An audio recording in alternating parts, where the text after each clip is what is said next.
It's Token D Rock here with another stream. Hopefully, all of you are doing wonderful today. It is Wednesday, June 22nd, 2:08 p.m. if you're watching this live. Overall, crypto market cap sitting right around $897 billion. Bitcoin dominance sitting at 43.1%. ETH dominance sitting at 14.7%. As you can see, Bitcoin has retraced a little bit since last video, about 2 days ago, sitting right above $20,000. We'll see if that support holds. ETH back below 1100 again. BNB nearing $200. You can see these alts have been bleeding past few hours. Sorry I didn't stream yesterday. Just been busy kind of packing for this trip that I've got going on here this next week. As you can see, in the past 48 hours since we last streamed, Bitcoin did rally as high as roughly 21,100. Then we saw some pull down. The bears took control. They drove the price back below $20,000, but just briefly, and then the bulls ultimately drove prices back above where they faced some previous resistance, right around 21.1, and they went as high as 21.7, 21.6, and ultimately the bears are pushing prices back closer to that $20,000 line of support. Personally, I think this rally that we saw is going to be short-lived. I think we will inevitably be testing these lines of support here in the next 24 to 48 hours. It's just the market sentiment isn't there, you guys. So don't expect a huge rally of sorts. As you can see in the 1 minute chart, just slow churn from just 2 days ago, kind of setting lower highs here and there. Not too bullish, if you ask me. Looking at the daily chart, as you can see, very, very weak support from the bulls. Bulls really put in a lot of work on June 15th as well as June 19th, which was this past Sunday.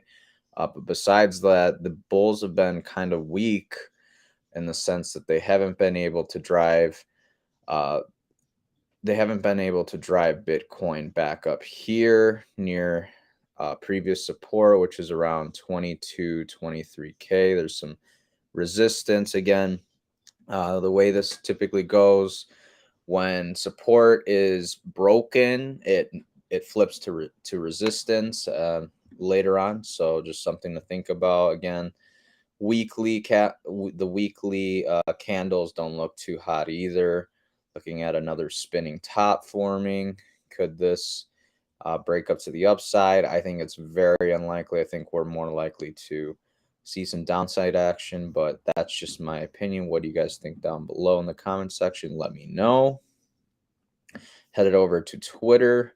You can see Bitcoin is currently around the same price level as the top in 2017. The hash rate back then was around 15 EH per second. I honestly don't know what that means, so I'm not gonna act like I do. Today it is 220 EH per second. The kind of like what's up emoji. Just kind of showing us that though we have retraced to same price levels that we were seeing at the top in 2017, the reality is the Bitcoin network is growing stronger each and every day. As you can see, in just 5 years' times, we've over 10x the hash rate, which is good because, again, it just contributes to the Bitcoin Lightning Network stronger and stronger. Taking a look at this, again, Bitcoin going global, getting global traction. Visa just launched Bitcoin cards over in Latin America. Very, very cool. Swiss watchmaker Hublot, or I don't know, Hublot, depending on how you pronounce it, now accepts Bitcoin. Chipotle just accepted Bitcoin a few weeks ago. Again, cool to see more and more companies accepting Bitcoin as a form of payment. Justin, newly elected Colombian president, supports Bitcoin. In his own words, it removes power from the banks. Very, very bullish. And then over in Iran, they're cutting off Bitcoin miners from the national grid. This was posted 2 days ago, so it looks like it's taking effect just now. This guy supposedly is talking. This guy's talking about how, meanwhile, in Brazil, there's a huge effort by parliament to approve crypto's payments. This will happen very soon, certainly before the October elections, and there's a strong trend to the positive side. Uh, we'll need to verify that, but that sounds very, very bullish for Bitcoin and crypto as a whole down in Brazil. It seems like a lot of these Latin American countries or these South American countries have a lot to gain from making Bitcoin legal tender as well as crypto becoming mainstream. Just in, luxury real estate broker Vietnam Homes is now the first in the country to accept Bitcoin. Again, more and more adoption of Bitcoin and crypto as time goes on. Very, very bullish, if you ask me. Bitcoin is a marathon, not a sprint. Bitcoin is interdisciplinary. So you kind of learn some economics with Bitcoin. You learn some monetary history with Bitcoin. You understand some communication networks, etc. Innovation, game theory, philosophy, energy, software. These are just all things that you kind of learn along the way as you delve more and more into Bitcoin and what it stands for. So there's that. I agree with Isabella when she says, I don't care who has more Bitcoin than me. I have way more than I did last year. It's me versus me. And that's the sentiment we should be carrying here moving forward. It's not a competition. It's just, you are the enemy essentially. How much Bitcoin did you stack last year? Are you doubling that? Are you making gains on that? Are you continuing to stack? Is your conviction there? Because it doesn't matter how much little Jimmy has in Bitcoin over there, because maybe one day he gets paper hands and sells it off. How much do you have? Do you have more than last year? Are you making an active effort to stack more and more? I like Isabella's sentiment. Rizzo puts Satoshi Nakamoto calling lost Bitcoin donation, exactly 12 years ago. An estimated 3 million have been donated since. And Satoshi Nakamoto's own words, lost coins only make everyone else's coins worth slightly more. Think of it as a donation, everyone. Good way to look at it. Remember, only 21 million Bitcoins to be mined in history, and something like over 3 million of them are gone. Do the math, that's like 1/7. Pretty big deal. Less and less Bitcoin available for purchase. It's going to push the price higher, drive it up.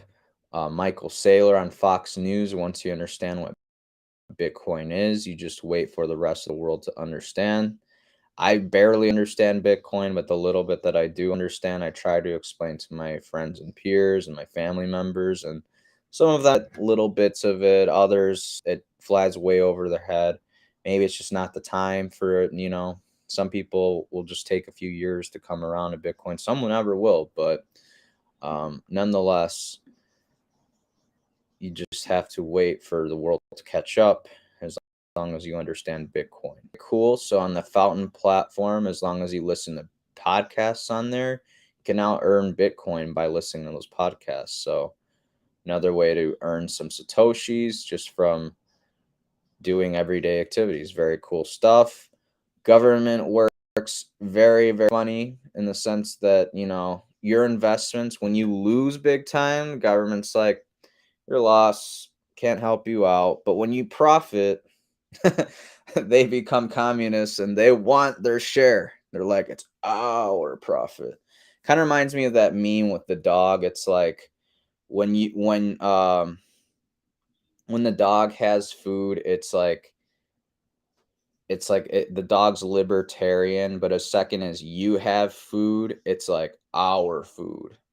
And you see the Soviet flag behind the dog. It's kind of a comical, kind of similar here. Anyways, Voyager secured 15,000 Bitcoin and 200 million credit facility from Alameda Research to stay afloat. This is more or less what we're going to be talking about today. I am personally not too fond of Alameda Research and FTX and Sam Bankman-Fried because it seems it seems like as time goes on, they are involved in more and more takedowns, whether it comes to Terra Luna, whether it comes to Celsius as of late. They seem to be kind of involved in all these little takedowns. So though I do have some crypto on FTX earning some interest and stuff, the latest development with Voyager and Alameda has got me worried, and I'm going to go into that here in a little bit. But what are everyone's thoughts on the recent credit lines extended by Alameda to Voyager and BlockFi? What does it say about Voyager slash BlockFi? And does it end with Alameda slash FTX just owning both? Interested to hear people's opinion on the moves. Please share below. Some people were talking about how it is similar to like the early 1900s.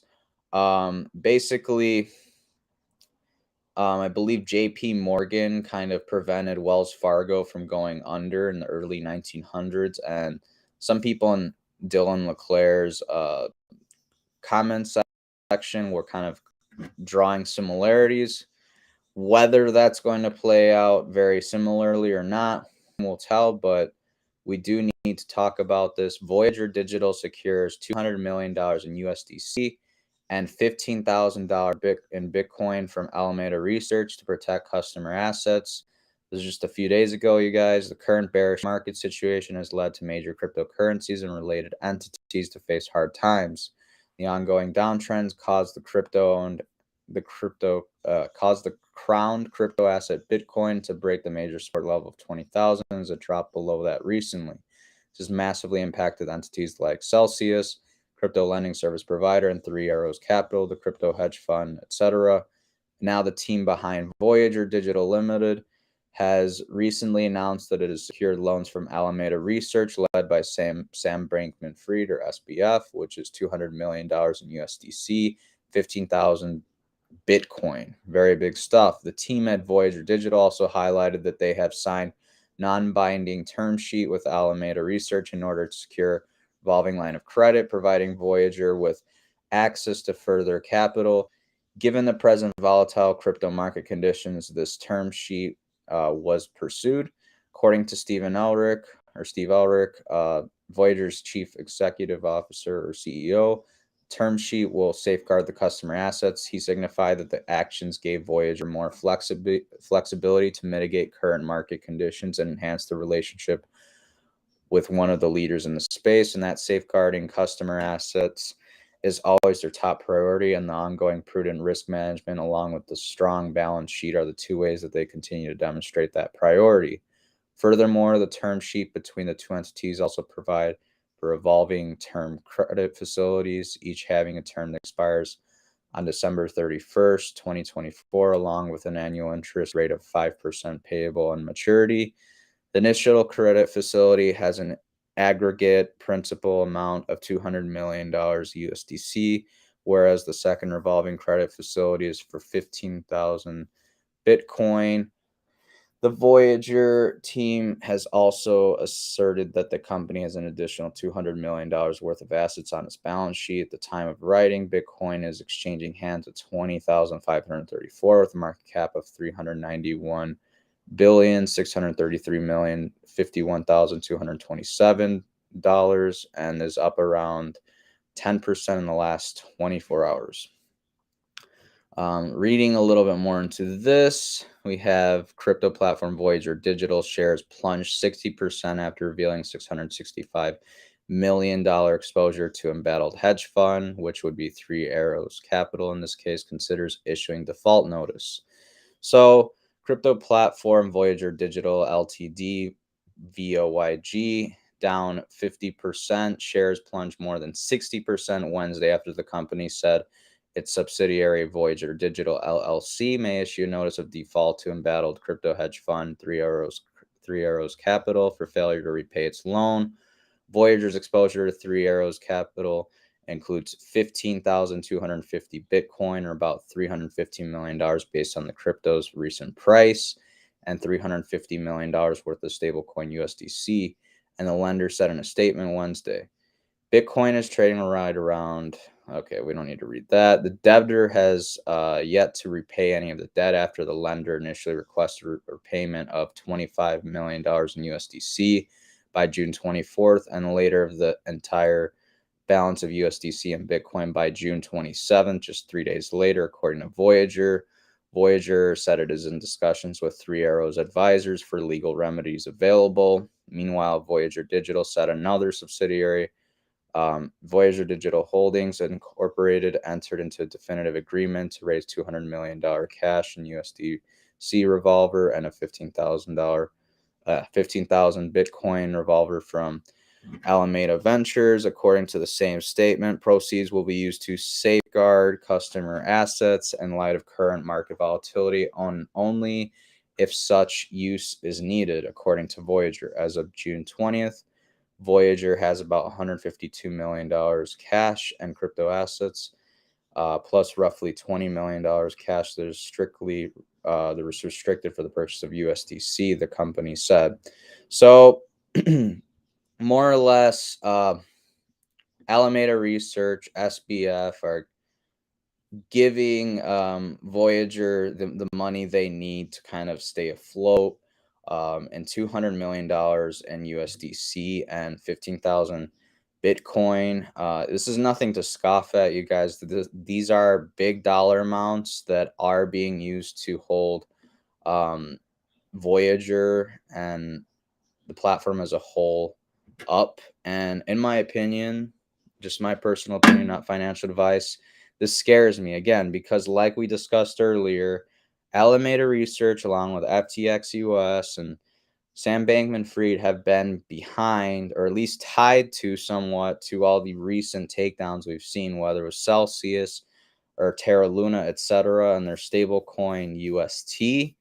Uh, I'm a bit skeptical of this. I'm not gonna lie. I'm moving my Bitcoin off of Voyager. I'm moving my Ethereum off of Voyager because I had the slightest hunch to do so over on Celsius, and I ignored my gut feeling, my gut intuition to like last second, and then I tried to pull out my funds, and because the way Celsius works, you need to have the address listed for a whole 24 hours before they enable you to withdraw your crypto.